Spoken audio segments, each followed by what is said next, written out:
Hello YouTube, this is Metal Trooper 62 here, and this is my Mosin Nagant 9130 update, another one, and in the other video I had mentioned that I was gonna, sweat the Cosmoline out and try to keep the finish that was on the stock and everything. Well, that didn't happen.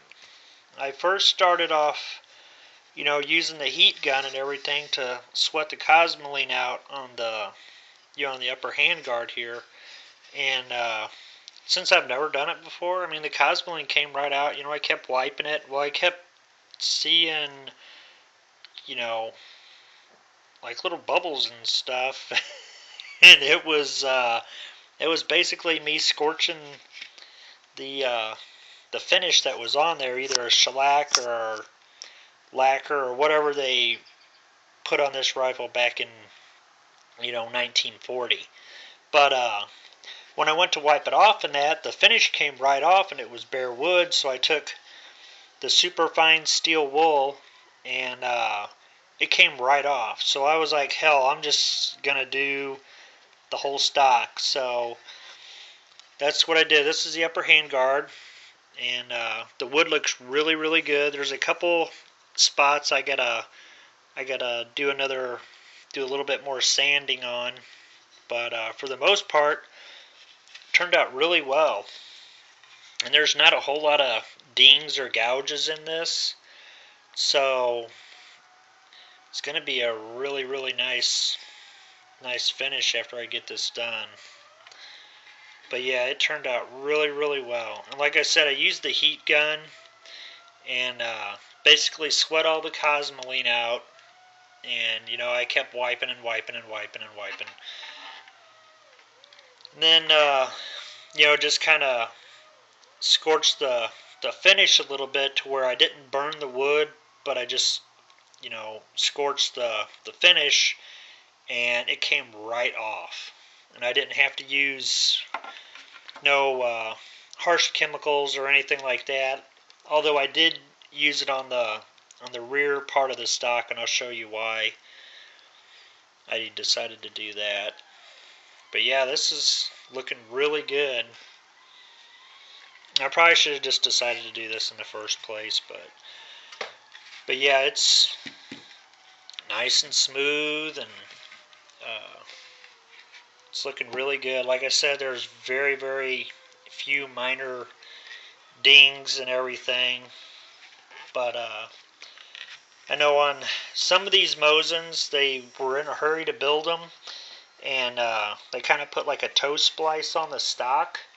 Well, where you can see kind of that like little triangular piece that looks like it was added, I was worried that using that heat gun, that it might mess that up or whatever.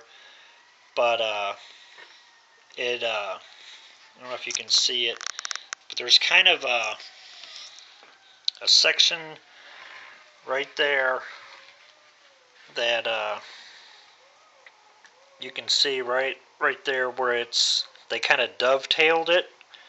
So I guess they were in a hurry to make these, because of the war and everything, and they wanted to cut costs and everything, so they did these.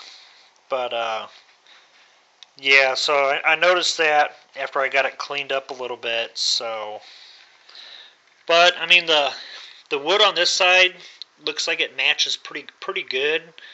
I know some of the other Mosins, it looks like they use two different types of wood on them, but this side looks pretty good. This side, the grain is, you can tell it's not matched up real well, which is no big deal. I mean, it's still in really good shape. So, so far so good. I'm pretty pleased with the way this is coming out so far. And I'm not gonna put no kind of stain or nothing. I'm just gonna use boiled linseed oil, the cheap stuff you get at the Home Depot or hardware store, Ace Hardware or whatever. But because that's all I got.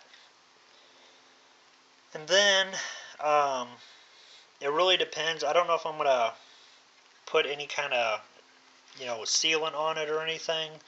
I use I think it's Burt's Beeswax, orange beeswax too, on some of my stocks that it seals them up really well. So I'll probably just do the linseed oil uh, and then use the Burt's orange beeswax stuff.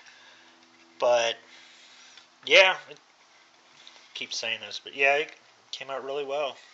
But anyway, I just wanted to show you all how this is coming along. It's looking good. And I've already got the metal finished and everything. I might do, after I get that finished, I'll go over the metal parts too. But that came out really well. There was a couple spots, a couple pieces I had to sand down and kind of touch them up a little bit because the finish was wearing off and I didn't want to, leave it bare. So I just used some of that Birchwood Casey's Perma Blue and that Brownell's Oxbow Blue, just like a cold bluing and stuff. Works great on smaller parts and everything, but larger areas it can look kind of spotty in that, which I might end up doing these end cap things on this upper hand guard and maybe these strap or sling mounts or whatever these things are called. But anyway, guess that's about it. Thanks for watching. Like, share, comment, all that fun stuff if you want to. And thanks again for all your support. And I will keep you updated on this as I get a little farther. I'm probably going to start staining it or putting some of that linseed oil on it this evening. Like I said, I got a little bit more sanding to do, and then it feels pretty good though. It's like a smooth butt. But anyway, thanks again. Y'all have a good one. See ya.